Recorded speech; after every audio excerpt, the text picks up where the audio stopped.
नमस्कार। जय जिनेंद्र, जय हिंद। आज हम बात करेंगे युवा धन की। वो युवा जो इस देश का और इस समाज का भविष्य है। हम जानते हैं, राजनीति हो या समाज हो, कोई ये नहीं चाहता कि युवा उनके काम में दखल अंदाजी करे या युवा उनको मार्गदर्शित करे।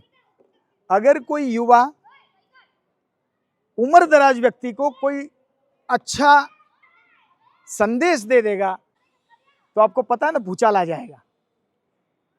मैं आज बात करने आया हूं आपके समक्ष। मैं इस देश की राजनीति में और समाज के उच्च स्थानों पर युवा आरक्षण की। हमने देखा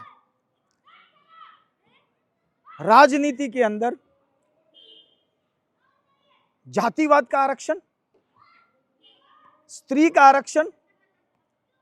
अगर सबका आरक्षण हो सकता है तो जो युवा इस देश का भविष्य है उसका आरक्षण क्यों नहीं।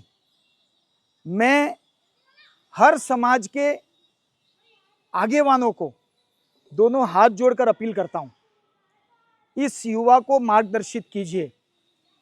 ये आपकी धरोहर है, ये आपका भविष्य है, ये देश का भविष्य है, ये समाज का भविष्य है। आप देख लीजिए, जिस देश ने या जिस समाज ने युवा को दरकिनार किया है, उस देश की और उस समाज की क्या हालत हुई है।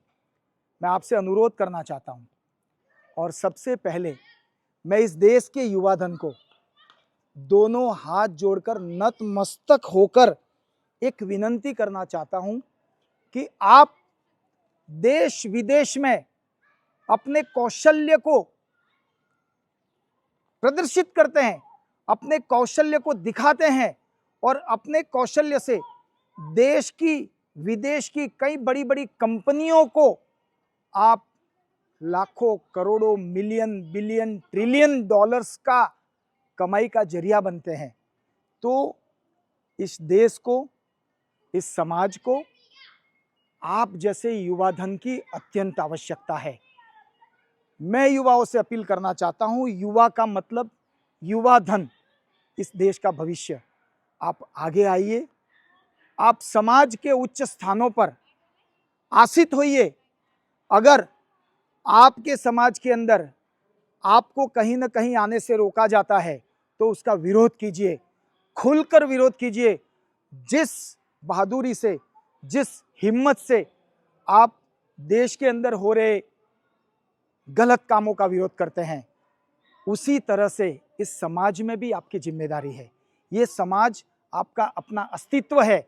इस समाज में अगर गलत काम हो रहा है, इस समाज में गलत चीज़ें हो रही है, इस समाज के अंदर अगर कोई व्यक्ति समाज को दिशाविहीन कर रहा है, आप खुलकर उसका विरोध कीजिए। आगे आइए, please come forward and save your society and save your nation. Thank you.